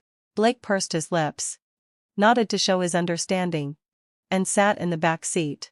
During the whole journey, Aurora didn't look at Blake once. But Blake's eyes were fixed on Aurora. Finally, Teding fulfilled wide sigh. Blake broke the silence between the two of them. Aurora, I'm very happy that you've become so excellent now. Aurora replied politely and distantly, thank you. The narrow space was once again filled with silence. When they arrived at the private room of the restaurant, everyone had already arrived, and there were only 2 adjacent seats left empty. After Blake sat down, under the gaze of everyone, Aurora had no choice but to sit down next to him helplessly. As soon as she sat down, the station leader told the waiter to fill up the wine. Then he stood up and said, on behalf of our station, I would like to thank Blake for giving us his first precious purse in an interview. Come on. Let's have a toast. After the toast, he motioned to Aurora, you got the exclusive interview with Blake. The program will be a hit again then. Don't you want to propose a toast? As soon as Aurora picked up the wine glass and was about to be polite, she was stopped by Blake. Aurora still has to drive. It's okay for her to replace wine with tea. The station leader said after hearing this. Okay. Okay. Okay. Aurora then raised her teacup and said politely, thank you, Blake, sigh, for facilitating this cooperation. Let's achieve mutual success. The station leader felt that something was wrong with the words and took over the conversation. It's not just mutual success. It's more that Blake has achieved success for us. Blake smiled and said, Aurora is right. It's indeed mutual success. It has always been my dream to be a guest on her program. At the dinner party, Blake behaved overly familiar towards Aurora. He kept picking up food for her, peeling shrimps and serving soup for her. He also took the initiative to block several glasses of wine for her. This made the leaders at the table couldn't help but tease. Childhood sweethearts really have a good relationship. If it were 3 years ago, Aurora would have felt sweet and happy because of this, as it was all evidence of Blake's love for her. But now Aurora just felt uncomfortable and wanted to escape from this dinner party. So she lowered her head and secretly sent a message to Sunny, asking her to call and say there was something urgent. Fortunately, fulfilledly, Sunny didn't ask too many questions and immediately carried out the plan. Aurora answered the phone right away and pretended to be surprised. What? You been in a car accident? Which hospital are you in now? I'll come to you right away. Then she covered the receiver and apologized to the leaders present. I'm sorry. My best friend has been in a car accident. I have to rush over there immediately. You all enjoy your meal. Then, with the acquiescence of the leaders, she quickly left the place that made her feel uncomfortable. Just as she reached the gate, Aurora finally took a breath and said to the receiver, Love you, Sunny. I'll treat you to a big meal when I have time. Unexpectedly, Blake's voice came from behind. So, your friend didn't have a car accident? Aurora was surprised and said, Why did you come out? Blake rubbed his nose and said embarrassedly, Seeing you leave in such a hurry, I was a bit worried. So I followed you out. Aurora gave Blake a blank look and said speechlessly, You're worrying for nothing. She turned around and was about to leave when Blake grabbed her wrist again. Aurora's patience was almost exhausted, and she asked irritably, What is it now? Blake said sincerely, It's not worrying for nothing. Your matters have always been the most important to me, whether it was in the past or now. Aurora shook off his hand and replied, Boring. She raised her foot and was about to leave again. Blake blocked her way again and said cheekily, I didn't drive. And I'm not used to the domestic ride-hailing apps. Can you give me a ride and send me back? Aurora refused mercilessly. No. Blake didn't step aside but just said, Well then, I'll go back and continue attending the dinner party now. By the way, having fulfilled my obsession, I'll praise your acting skills to your station leaders. Aurora, you won't do such a thing. Blake, I wouldn't have done it 3 years ago. But I'm not so sure now. 3 years later. Aurora ignored him. But Blake was already pretending to go back. In the end, just in case, Aurora still stopped Blake from leaving. Looking at him resentfully, she said, Blake, sorry. After not seeing you for 3 years. How have you become so shameless now?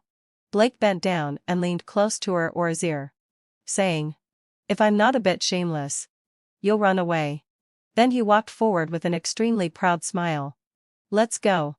Aurora secretly vowed that after this cooperation, she and Blake had better never have anything to do with each other again. Half an hour later, Aurora stood in front of Blake's house and stared at each other with him, puzzled. You live here? Opposite my house? Blake looked up at the opposite side. Is that so? I really didn't know you lived here. What a coincidence. It seems we've really become neighbors now. Then, let out. While entering the password, he invited this beautiful neighbor. We haven't seen each other for 3 years. Would you like to come to my place and have a seat?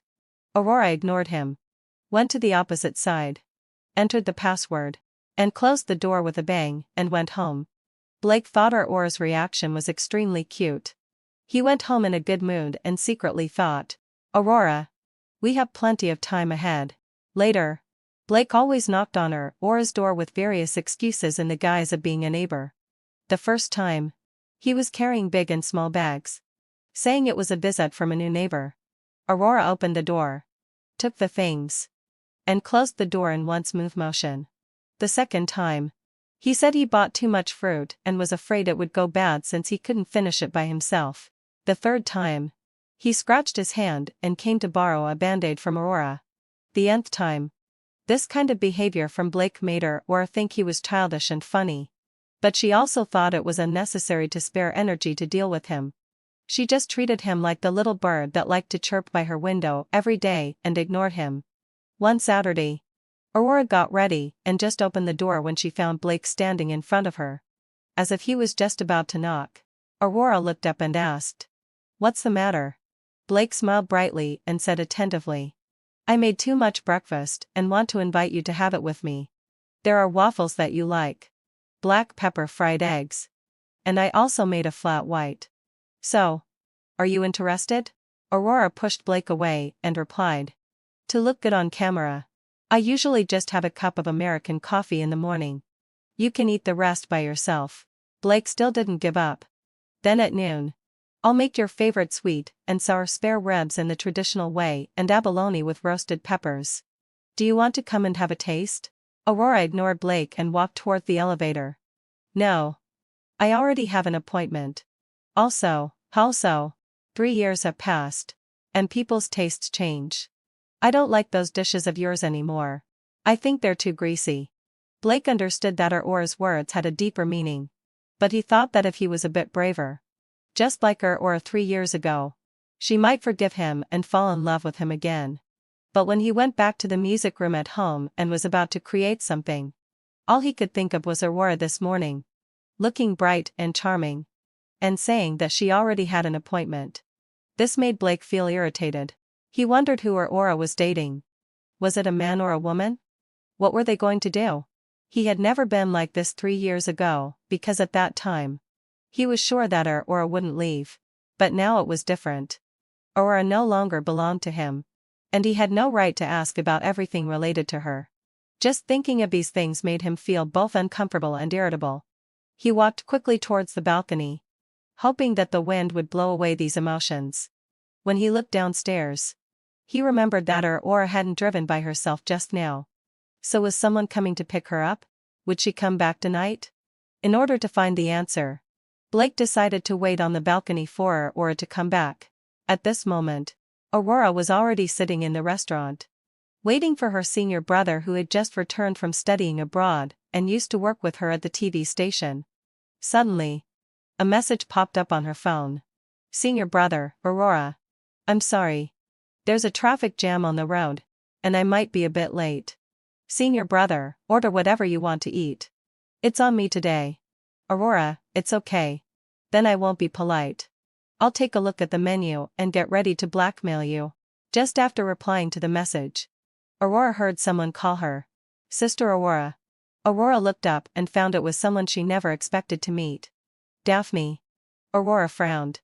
Was she having a streak of bad luck recently? Why did the people who caused trouble 3 years ago suddenly come back? Seeing Aurora look up, Daphne approached her in surprise. "I didn't expect it to be you. Sister Aurora. Long time no see." Then she sat down opposite Aurora as if they were very familiar. Aurora looked up and reminded, "There's someone here." Daphne waved her hand. "They haven't arrived yet." "Have they? I won't sit here for long. Let me guess who's sitting here. Blake? Without me as a stumbling block. I didn't expect he'd still dare to be late. I think you're married now. Right? It's not too late for me to send a belated congratulations. Is it?" Aurora was a bit puzzled by Daphne's words. "Didn't Blake tell you? We broke up 3 years ago." Daphne was a bit surprised after hearing this. "I thought you got back together after I left. Considering how much you loved each other back then." Aurora sneered. "I also thought that you and Blake would be together after we broke up. Considering how much Blake cared about you back then." Daphne was stunned for a moment after hearing Aurora's words. She looked at Aurora for a long time, opened her mouth, and finally said, "Blake and I are just siblings." Aurora nodded. "Yes, having facade. Blake also told me that he only regarded you as his sister." Daphne realized that Aurora had completely misunderstood and explained. No. Blake and I are half-siblings with the same mother but different fathers. It's just that my mother doesn't acknowledge me. For a moment, Aurora felt her mind go blank and stopped moving. Then, recalling all the past details and looking at Daphne's eyebrows and eyes that were somewhat similar to Blake's, she digested this news as she swallowed the sip of water in her mouth. Seeing that Aurora didn't react much, Daphne continued. At that time, my mother married my father while she was pregnant with Blake. Later, she had me. Our family wasn't well off, and they often quarreled and fought. It was probably my father hitting my mother. Later, the people from Blake's family came to take Blake away. In order to escape from this family, my mother gave my father a sum of money and divorced him. She went to Blake's family with him and left me behind. Later, my father took that money to gamble. When he lost money and was in a bad mood, he would come home and beat me. Then he died, electrocuted to death. My mother still didn't acknowledge me. So I went to the orphanage. Then I started working when I was 16. And then I met you guys. Listening to Daphne calmly narrate her life story, Aurora didn't know how to react. She could only look at her with gentle eyes to show her sympathy. Daphne also responded with her eyes, indicating that she was okay. She curved her lips and continued. We're both my mother's children. But Blake has had such a good life. And you? Such a wonderful person. Liked him. So I was jealous. So I got close to Blake and tried to break up your relationship. In my eyes, he didn't deserve you because as a brother, he never fought for me and just acted like a coward behind my mother. But he has a kind heart, out of compassion and guilt. So he indulged me everywhere. After he really broke up with you, seeing how painful he was, I suddenly realized that such revenge wouldn't make me feel satisfied. So later, I took a sum of money from my mother. A sum that could support me for the next few decades. And then I left. After saying that, Daphne took out a student ID and showed it to Aurora. I used to envy your college life a lot. Later, through the adult self-study exam, I also went to college and found something I love to do. Then she stood up and bowed to apologize. Sister Aurora, I'm sorry. I didn't know you would really break up because of me. Aurora was a bit at a loss and quickly stood up to support Daphne. Our breakup wasn't just because of you.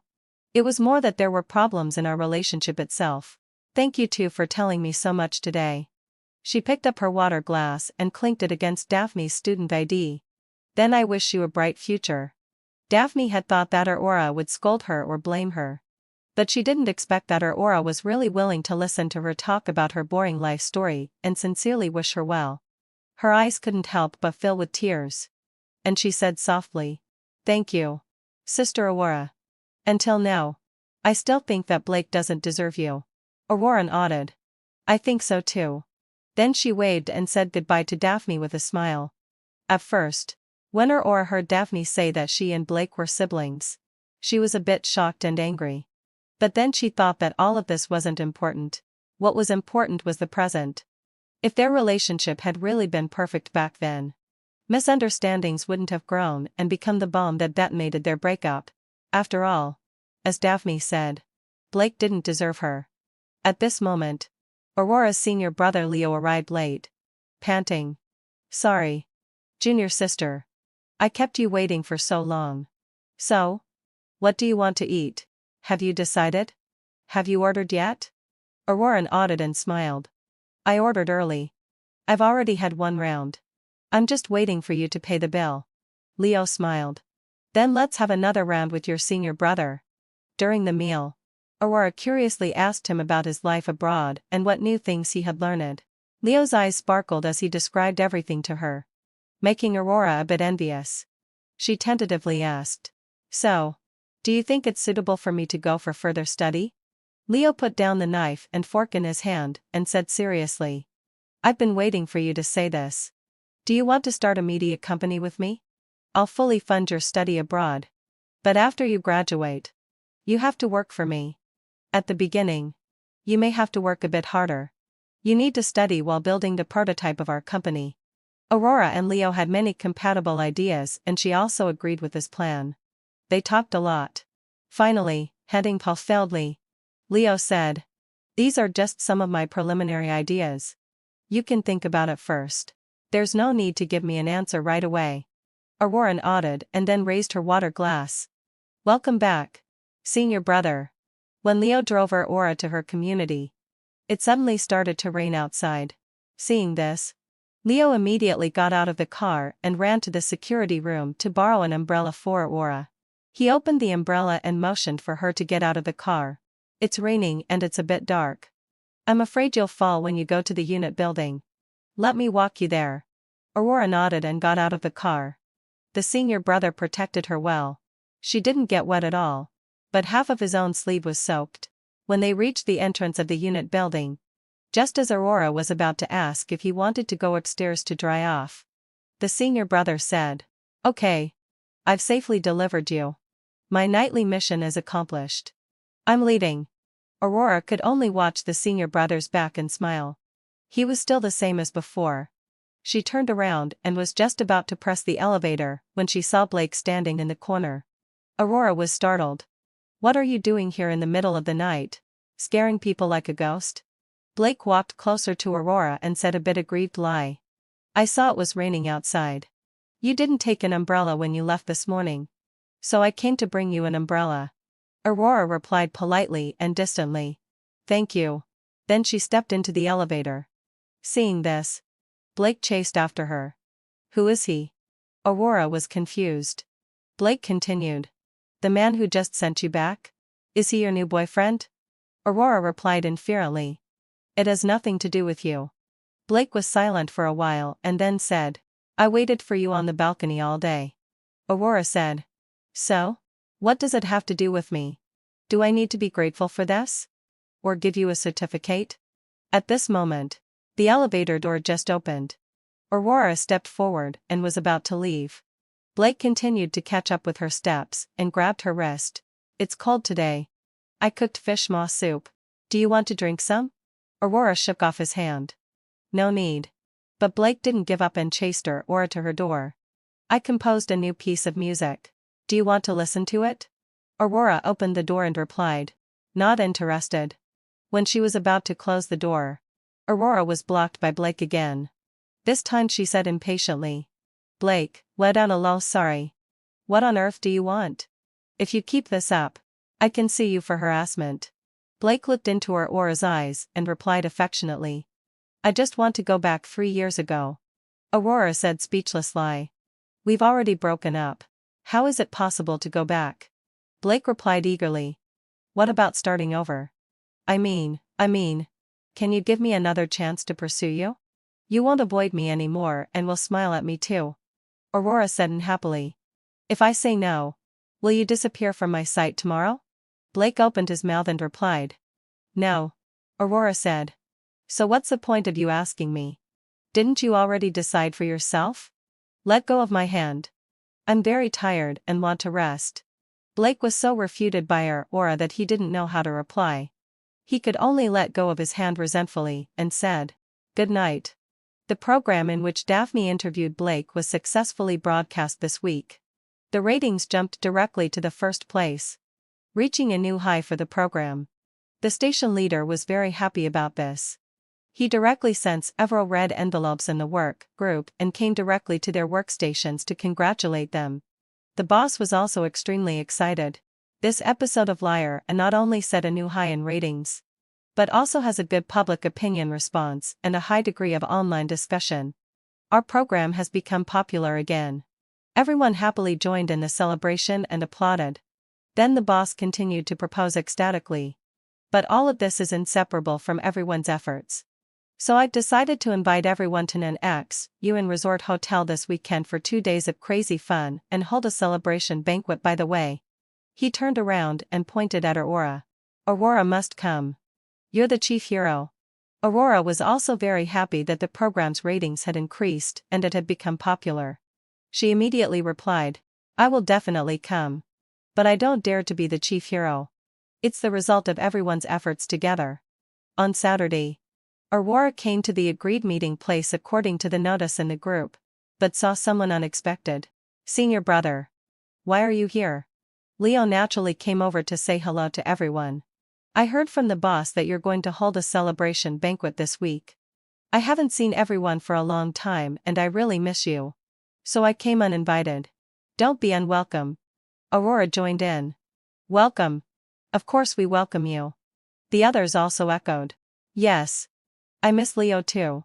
At this time, a sudden voice interjected. So, do you all welcome me? Aurora's colleague exclaimed in surprise. Lyra, you're here too? Why didn't the boss tell us there was a surprise guest? The boss smiled and said. Without Lyra, our program's ratings couldn't have been so high. He definitely won't miss the celebration banquet. Aurora's colleague continued to flatter. The boss is amazing. You can invite Lyra to our celebration banquet. The boss waved his hand. It's all thanks to our Aurora. Aurora looked confused, not understanding the connection. The boss continued. I was originally afraid that the great artist wouldn't come. But as soon as Lyra heard that Aurora would also participate, he immediately agreed. After hearing this, the colleagues continued to heckle. Oh, I understand. Just like that. Under everyone's heckle, Blake bent down and whispered in Aurora's ear. You haven't answered me yet. Do you welcome me? Aurora turned around and dodged. Everyone, get on the bus quickly. Don't keep the driver waiting for too long. Aurora got on the bus, yawned, and just sat down when Leo also sat down next to her and handed her a can of coffee. Do you want to drink it? Aurora nodded. Just as she was about to take it, a can of hot milk was stuffed into her hand. She looked up and found out Blake was standing in front of them. Drinking coffee in the morning is bad for your stomach. Drink some milk to warm your stomach. After that, he also handed over a bag. I also made the tuna sandwiches you like. Do you want to eat them? Aurora handed the milk to Leo and took the coffee. I'm allergic to milk now. Blake pursed his lips a bit awkwardly. Sorry. I didn't know. You weren't allergic 3 years ago. Aurora said coldly. Allergens can change. Besides, we have nothing to do with each other. You don't need to know either. Blake saw that the bag he handed out hadn't been taken for a long time. So he withdrew his hand and turned to face Leo. Can we change seats? Aurora and I have some misunderstandings and need to talk alone. Leo smiled apologetically. Sorry. I don't accept seat changes. I get a bit carsick and have to sit here. Besides, it seems that Aurora doesn't have anything to say to you. Right? Didn't she say you to have nothing to do with each other? If Aurora doesn't eat the sandwiches, you can give them to me. I'm just hungry. Blake looked at Aurora, who was pretending to sleep by the window and remained indifferent, and replied, if you're hungry, drink the coffee in your bag. I think there's a lot of it. After that, he walked straight to the seat next to Aurora and said to the colleague sitting there, can we change seats? I happen to make extra tuna sandwiches. I'll give you one as a thank you gift. That colleague took the sandwich and immediately gave up his seat. Sure. Sure. Then Blake sat down and gave Leo a provocative look. As a man, Leo immediately understood the hostility in Blake's eyes. So he smiled and deliberately reached out to pull the sunshade in front of Aurora's window. Aurora was a bit confused by his sudden action and looked at him with a puzzled expression. Unexpectedly, Leo ignored her look and raised his voice, saying, I'm afraid the sun will shine in your eyes. So I'll adjust it for you. How is it? Is it better now? Aurora nodded blankly. The next second after she nodded, Leo reached out and put Aurora's head on his shoulder. Aurora was a bit confused and whispered, seeing your brother. What are you doing? Leo stroked the stray hair on Aurora's forehead and whispered back, I feel like you don't like that guy. So I'm helping you make him jealous. Is he your blind ex-boyfriend? Let me think. What's his name? Blake? Aurora said helplessly. There's no need. Also, having so bad sir. How do you know? Did Sister Ava tell you? Aren't you pursuing Sister Ava? Why are you talking about me? Leo patted Aurora's shoulder again. After all, you're a common topic between the two of us. If you don't need it, then I'll take revenge on behalf of Ava. She still gets angry when she mentions Blake now. Aurora closed her eyes and replied, then do as you see fit. Seeing your brother. At this moment, Blake was gritting his back teeth and clenching his fists. Secretly angry. Because from his perspective, Aurora and Leo were very affectionate. He immediately wanted to rush forward and take Leo's hand away, wanting him to maintain the boundary between men and women. But seeing that Aurora didn't show any repulsion, he restrained himself. Because he didn't have any right to do so now. He was even afraid that he would attract Aurora's indifferent gaze because of this. He somewhat hated his current feelings and also hated himself for not cherishing her before. Soon they successfully arrived at the resort hotel booked by the boss. After getting off the car, Sister Zhang, the boss's assistant, distributed the room cards to everyone and said, "There's lunch at the hotel at noon. In the afternoon, everyone can move around freely in the resort hotel. Afraid that everyone will be bored, we've set up a treasure hunt game. I've already asked the hotel staff to put lottery tickets everywhere. One ticket can be used to draw a lottery at the celebration banquet tonight. The more tickets you have, the higher the winning rate." After Sister Zhang finished speaking, everyone went to their own rooms. At this moment, Blake and Leo were arguing with each other, both wanting to help her or carry her suitcase. Aurora looked at the two childish men speechlessly and smiled at the driver. "Master, please help me carry that black suitcase." "Thank you." Just as they were still secretly competing with each other, Aurora had already left with her suitcase. Seeing this, Blake and Leo quickly followed. Blake said anxiously, "Aurora, shall we go to the restaurant for dinner later?" Aurora, "No. I want to take a rest for a while and order food when I'm hungry." Blake continued, "Then, cuddly too. After you've rested.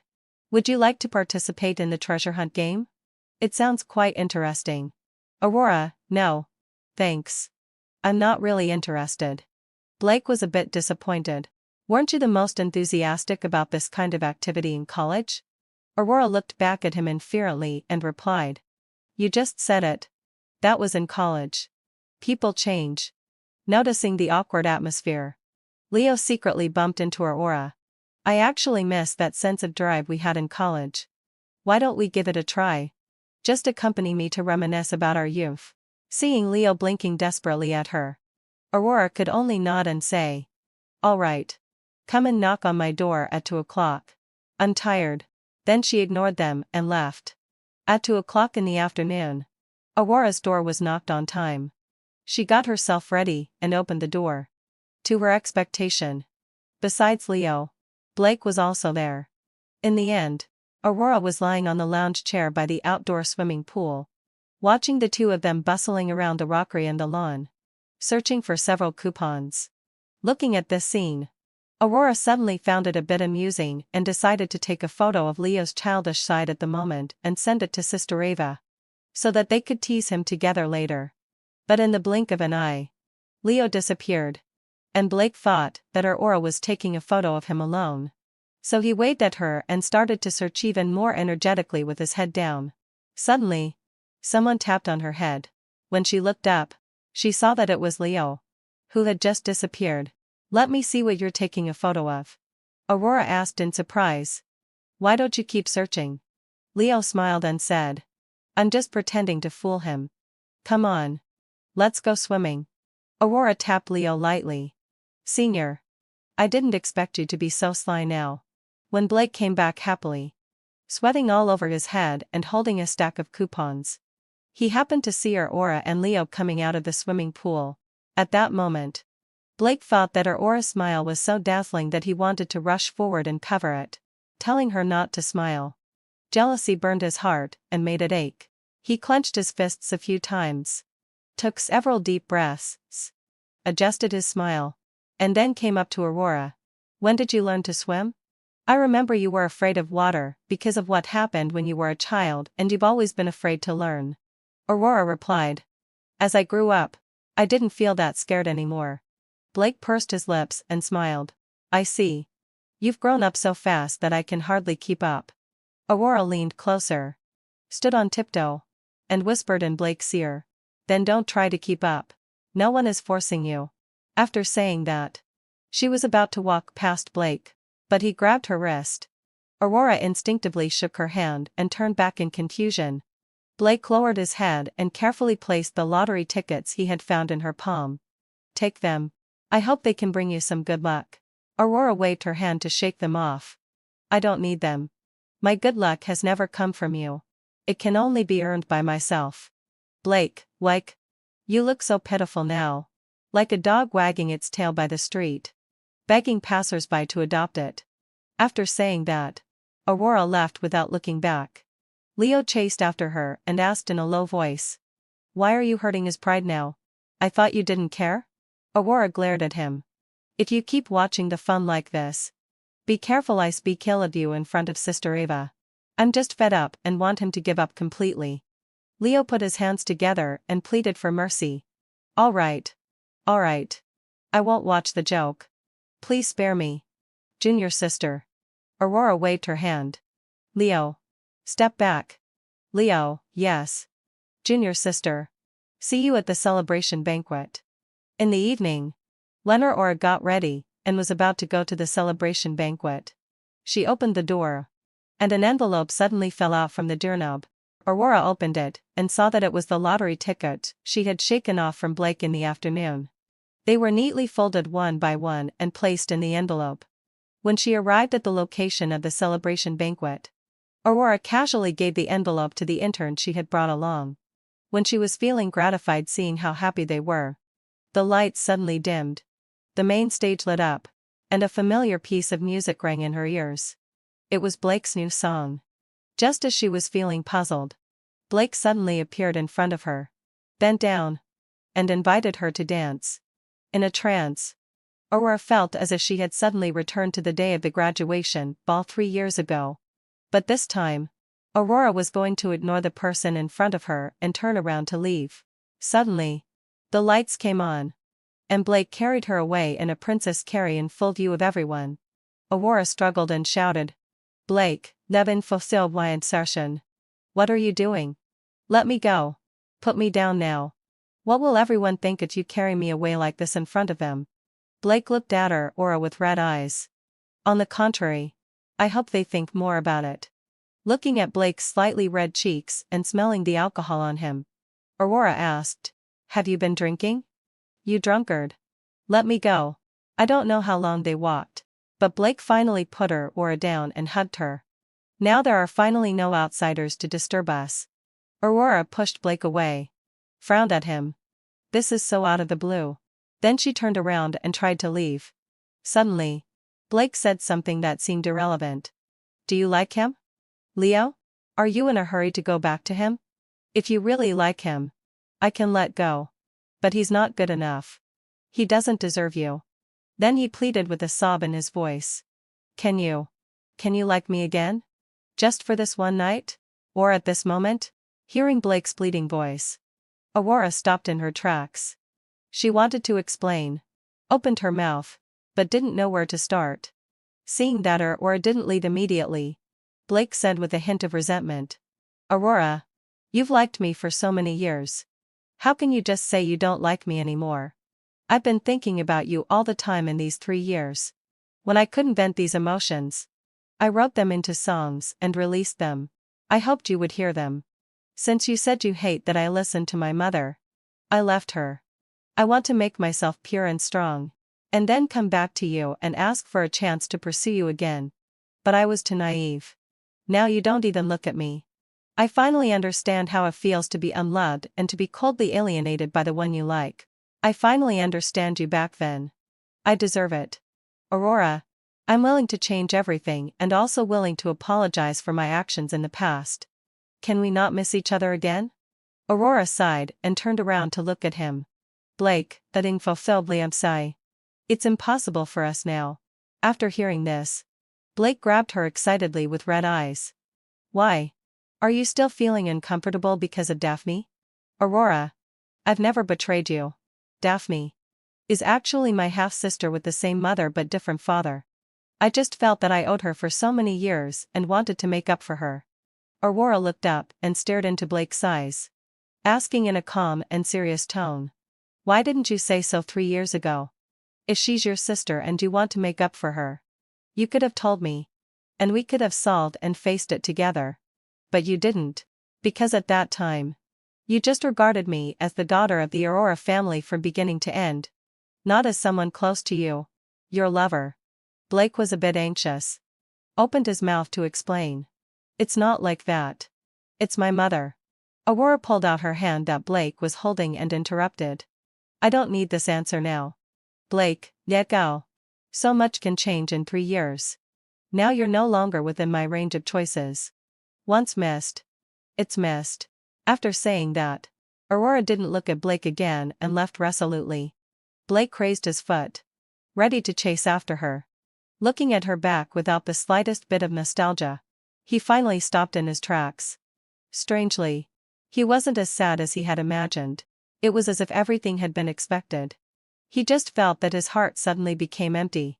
As if his soul had been pulled out. And he had no destination. His heart also left with Aurora. Now he could only hide his disappointment with meaningless laughter. As he laughed, tears streamed down his face, sliding across his chest through the gap in his shirt collar, bringing a biting chill. Later, Blake rushed home overnight and slumped down beside the piano. He took out all the photos and videos of him and Aurora from 3 years ago, as well as every gift she had given him, and slowly savored them one by one with a glass of wine. His hand gently stroked each photo of Aurora. He looked at Aurora at that time with affection.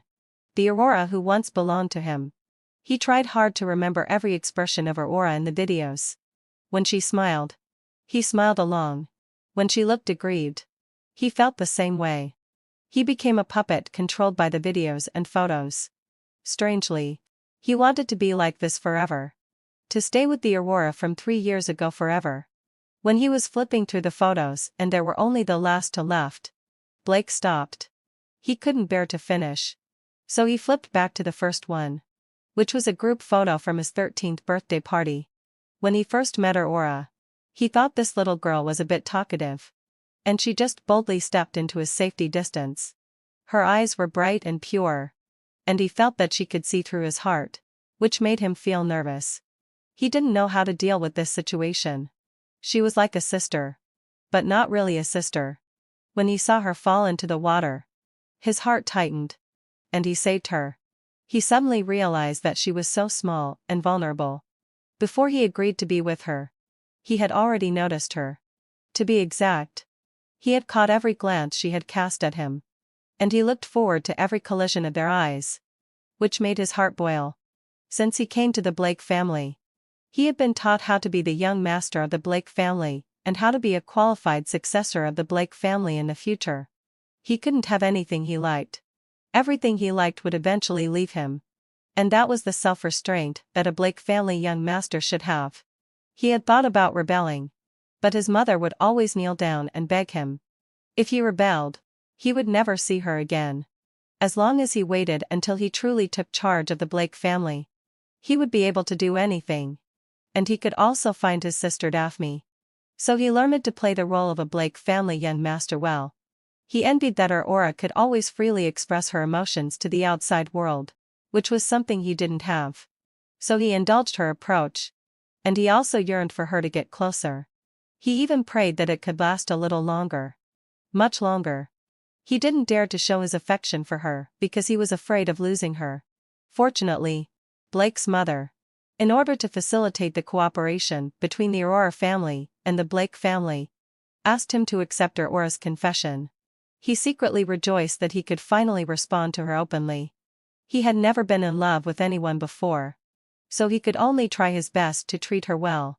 He tried hard to control his emotions, fearing that his weakness would be discovered and he would lose the chance to be with her. Aurora said that she had never seen the love in his eyes that reached deep into his soul, and that he had never opened his heart to her. In fact, in the dark places where she couldn't see, he had already developed uncontrollable feelings. He didn't dare to break the ice. And he had no way to tear off the mask of Blake and show it to her. Because Blake didn't have the standing to love her. He always thought he had disguised himself well. Unexpectedly, Aurora began to see through his mask, tore it apart, and left him. This also gave him the courage to get rid of the identity of Blake. But when he found her in the identity of Lyra, it was already too late. As the sky outside gradually turned pale and took on a bright gray color, Blake sat in front of the piano again and composed the final conclusion to his love affair. He made a demo of the piece of music and sent it to her or via an email, with the words, "May you be happy forever." Finally, headings a faux blade sigh. He clicked send. The next second, his phone rang. On the other end of the phone, Blake's mother was crying and said, "Blake, what out a low sigh? Can you come back and see your mother?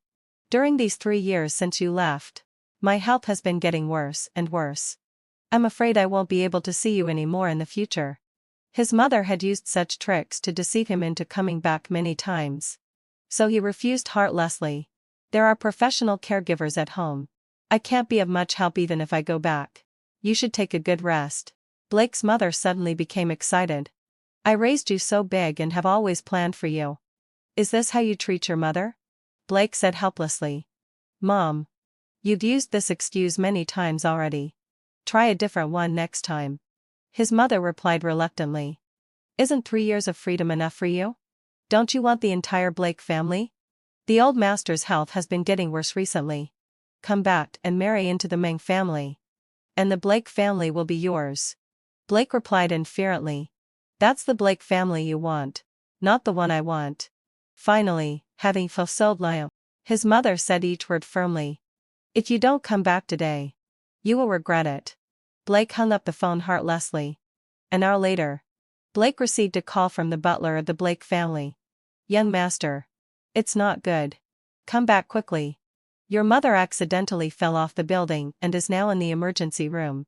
After the operating room light in the emergency room went out, Blake was regretfully informed by the doctor that his mother had accidentally fallen off the building, hit her head, and had become a vegetable. It was uncertain when she would wake up. His mother had tied him down with her own life. He wondered if everything would have been different if he had listened and gone back at that time. The next day, Lyra issued a statement withdrawing from the industry and announced that he was stopping his musical creation. Blake became Blake again. Aurora heard the news that Blake's mother had become a vegetable from her parents, and also understood the reason why Blake announced his withdrawal from the industry.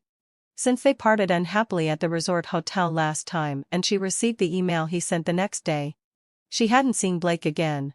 She suddenly recalled the way Blake's mother had begged her to reconcile with Blake, and she felt a bit sorry. So she made an appointment with her mother to go and visit. Blake's mother lay motionless on the hospital bed, and only the instruments beside her indicated that she was still alive. Aurora couldn't explain her emotions at the moment she saw her. She just felt that her heart had become a peaceful and melodious river, echoing with sorrow. When she placed the flowers on one side of the hospital bed, she saw another bunch of flowers with Daphne's name on it. Had she come to visit too?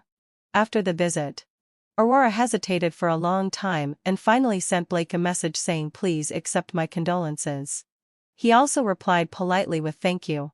Their relationship regressed back to that of strangers. Later, Aurora resigned and began to prepare the materials for going abroad. She agreed to be her senior brother's partner and became extremely busy every day because there were many things to learn anew in the initial stage. A month later, the media suddenly reported that Grandpa Blake of the Blake family was seriously ill and had fainted. And the stocks of the Blake family plummeted. Blake, let out a low sigh, who had disappeared for 3 years, once again returned to the public eye. As the only legal heir of the Blake family, he took full control of the Blake family. Soon, let out a low sigh, the media announced the news that Blake would marry into the Ming group and that the engagement would be held at the Jindai restaurant on the 15th of the next month. And that day happened to be the day when Aurora was going abroad. While Aurora was on the plane, taking surprise photos of the clouds outside the window, Blake was entering the venue arm in arm with the daughter of the Ming family to the music. From then on, the campus legend that everyone knew that Aurora loved Blake, and it was also well known that Blake loved Aurora, was blown away by the wind and disappeared into the air.